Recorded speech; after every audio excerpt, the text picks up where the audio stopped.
लड़की को अचानक एक तरकीब सूझी।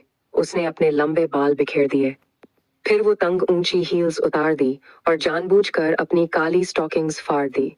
जैसे ही कलिन साहब कमरे में दाखिल हुए, वो झट से दौड़कर उनके गले लग गई।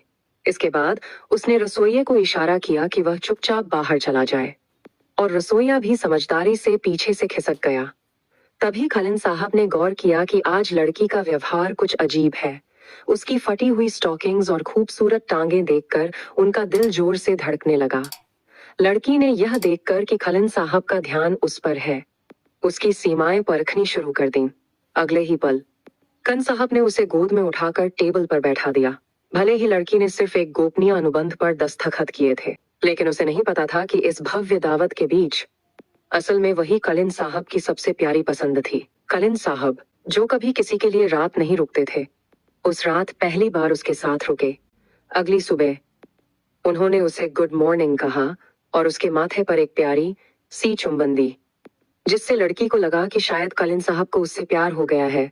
तभी उसकी सहेली का फोन आया और सारा माहौल बदल गया। उसने बताया कि कलिन साहब की पहली मोहब्बत विदेश से लौट आई है और वो अब देश में एंटरटेनमेंट इंडस्ट्री में कदम रखने वाली है और जल्द ही कलिन साहब से सगाई भी करने वाली है। लड़की को लगा कि उसका पूरा सपना टूट रहा है। उसे एहसास हुआ कि उसका और कलिन साहब का अनुबंध अब खत्म होना चाहिए।